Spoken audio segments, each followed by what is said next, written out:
미국과 중국 간의 갈등이 좀 일단락된 모습을 보여주고 있습니다. 오늘 우리 시장이 왜 이렇게 안 갈까 생각하실 수도 있겠지만은 어제 한국 시장 좀 선반영한 부분이 있습니다. 특히나 코스피는 이제 2,600선을 뛰어넘은 상황이고 2,600선이라는 요 선 자체가 사실은 좀 뛰어넘기 힘든 그러한 저항선이었기 때문에 오늘 시장은 관망 기조가 유지되고 있는 것으로 보여집니다. 다만 앞으로 시장 전체적인 흐름을 봤을 때는 간밤에 좋았던 미국 증시를 절대 빼놓고는 이야기할 수가 없을 것 같습니다. 오늘 시장에서는 이 글로벌 증시의 이야기를 빼놓을 수가 없을 것 같은데요. 뉴욕 증시 분위기를 좀 점검해보고 가도록 하겠습니다. 간밤에 뉴욕 증시 3대 지수가 일제히 상승하면서 거래에 마감했습니다. 다우존스 산업평균지수 2.8% 넘게 상승하면서 다시 한번 42,000선을 되찾았고요. S&P 500도 마찬가지입니다. 3% 이상 뛰었네요. 5,844선에서 거래 마감했고 기술주 중심의 나스닥 지수 보시다시피 4% 이상 뛰었습니다.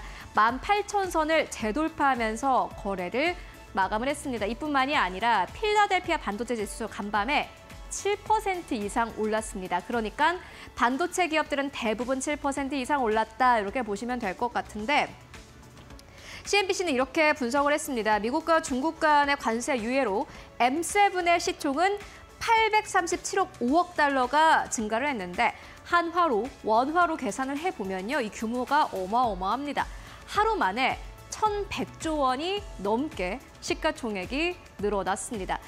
정말 어마어마한 금액이고요. 4월 9일 이후로 가장 큰 상승폭이었다고 합니다. 그만큼 간밤 시장의 분위기가 굉장히 좋았다라고 평가해보시면 좋을 것 같고 어떠한 기업들이 올랐나 봤더니 반도체 기업들 대부분 좋았습니다. 엔비디아 5% 넘게 강세. 오늘 SK하이닉스가 그 흐름을 그대로 따라가고 있습니다. 어제는 삼성전자가 5% 넘게 상승 탄력을 보였는데 오늘은 SK하이닉스가 다시 한번 2% 이상 강세 탄력을 보여주고 있고 이뿐만이 아니라 AMD, 브로드컴, 퀄컴까지 5에서 6% 넘게 상승 탄력을 보이면서 거래를 마감을 했습니다. 반도체 소부장 쪽도 괜찮았습니다. 마블 테크놀로지 8% 넘게 상승세, TSMC 어제도 그렇고 간밤 시장에서도 그렇고요. ADR과 그리고 대만 시장에서 모두 다 굉장히 강세 탄력을 보여줬고 ASM의 유럽 증시의 분위기를 저희가 이렇게 끌고 왔습니다. 6% 이상 상승 흐름이 나왔고요. 인피니온도 역시나 마찬가지로 유럽 증시에서 8% 넘게 강세 탄력을 보였습니다. 뉴욕 증시만 좋았던 것이 아니라 전체 글로벌 증시 안에서 유럽 증시 안에서의 반도체 소부장도 굉장히 좋았고요. 또 미국 증시에 상장되어 있는 중국 기업들도 꽤나 좋았습니다. 알리바바 5%, 바이두도 역시나 마찬가지로 5% 이상 강세 탄력을 보여주면서 지금까지 꽤나 약한 흐름을 보여왔던 반도체 그리고 기술주 중심의 상승 탄력이 아주 강하게 나왔습니다. 그렇다면 지수의 흐름은 지금 기술적으로 본다면은 어떻게 분석을 해볼 수 있을까요? 저희가 간밤에 외신에서 나온 그러한 뉴스들을 조금 가지고 왔는데 이 차트 같은 경우에는 S&P 500의 200일 이평선과 50일 이평선의 흐름을 함께 보여주는 차트입니다. CNBC에서 저희가 가지고 왔고요. 이 차트가 S&P 500인데 보시다시피 200일 이평선 그리고 50일 이평선을 모두 다 상회하는 모습을 보여주고 있습니다.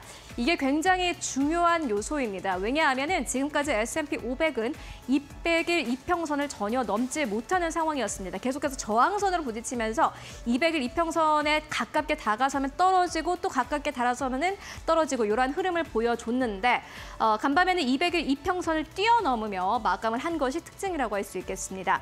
200일 이평선은 지금까지는 시장 반등 저한선으로 이렇게 지목이 돼 왔지만은 간밤에는 달랐다. 그만큼 간밤의 시장 분위기는 굉장히 급진적이었다라고 보고 있는 그러한 분석가들이 많았고요. 네이션와이드의 마크 해킷은 이렇게 이야기를 합니다.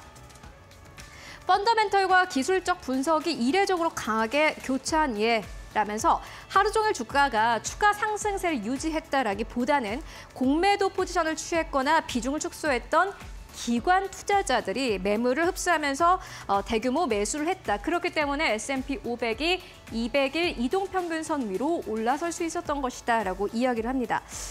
그렇기 때문에 일단은 저항선을 뚫어냈습니다. 그렇기 때문에 이번 주 내로는 또 다른 흐름이 나올 것이다라고 기대감을 높이고 있습니다. 이뿐만이 아니라 또 낙관주의자가 한 명 더 있었습니다. 이어서 만나보시죠. 네, 펀드 스트레스의 톱니인데요. 우리가 예상한 대로 시장은 V자 회복을 보이고 있다라면서 투자자들은 여전히 회의적인데 오히려 이것을 긍정적인 신호로 본다라고 이야기를 합니다. 자세히 들어가 보도록 하겠습니다. 관세 발표 직후에 주식시장이 폭포형 급락을 보였는데 이는 통상적으로 V자형 반등의 전조라고 합니다. 1995년 이후로 18번의 폭포형 급락이 있었는데 그중에서 17번이 V자형 반등으로 이어졌다고 합니다. 90%의 확률이 넘게 그러니까는 이 폭포형 급락이 나왔을 때마다 V자형 반등이 나왔다라고 보시면 될 것 같은데 이번에도 예외는 아니다 이렇게 보고 있는 듯합니다. 특히나 미국의 개인 투자자 협회의 투자심리 설문조사 결과 51% 이상의 응답자가 향후 6개월간 시장이 하락할 것으로 예상하고 있습니다. 다만 이렇게 비관적인 흐름이 나올 때, 이렇게 컨센서스가 잘 형성되지 않을 때, 센티멘털이 잘 형성되지 않을 때 오히려 시장은 잘 가는 경향이 있다라고 톱니는 이야기를 하고 있고요. 바닥을 찍고 올라서는 대형주 중심의 매수 기회를 제한한다라고 이야기를 했는데 꽤 많은 기업들이 있었습니다. 그 가운데서 식총이 좀 큰 기업들 저희가 좀 정리를 해봤는데요. 먼저 첫 번째는 룰루레몬입니다. 룰루레몬은 관세 타격으로 인해서 주가가 좀 꽤 크게 떨어진 상황입니다. 현재 프라이스 타겟을 목표로 했을 때는 11%의 상승 여력이 있다 이렇게 내다보고 있고요. 워너브러스 디스커버리도 있었고 여러분들이 좋아하시는 테슬라도 있었습니다. 그리고 마지막으로는 슈퍼 마이크로 컴퓨터도 있었는데 대체적으로 10에서 20%의 상승 여력이 남아 있다라고 보고 있습니다. 그렇다면은 지금 이 시점에서 모든 기업을 보면 좋은 걸까요? 그건 아닙니다. 이어서 만나보시죠. 네, 오펜하이머의 아리월드는 애플은 단기적으로 봤을 때는 글쎄다라는 의견을 제시하기도 했습니다. 세 가지 종목에 대한 투자 의견을 제시했는데요. 먼저 애플입니다. 애플은 장기적으로 봤을 때는 여전히 굉장히 매력적이다라고 이야기를 합니다. 여전히 시장 자체가 대형 성장주 중심의 장기 상승세에 있다고 본다라고 이야기를 합니다. 주가가 안 좋았을 때 애플을 매수했다면 그것은 굉장히 좋은 선택이었다. 다만 지금 이 시점에서 봤을 때 얼마나의 상승 여력이 있을까를 생각해 본다면은 글쎄다라고 이야기를 합니다. 최고의 종목이라고 지금 이 시점에선 보기 어렵다라고 이야기를 하고 있고요.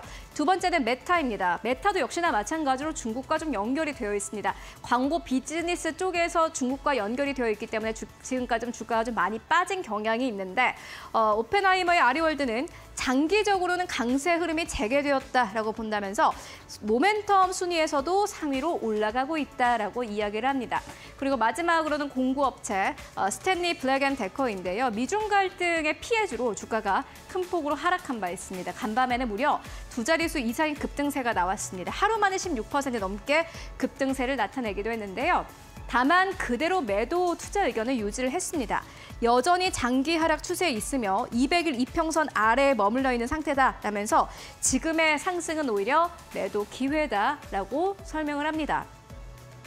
미국과 중국 간의 갈등 이슈가 그래도 일단락되면서 종목들이 조금 안도 랠리가 나왔습니다. 다만 장기적으로 봤을 때 이게 정말 안도 랠리를 보일 수 있는 구간인가를 좀 냉정하게 생각해 보실 필요가 있을 것 같습니다.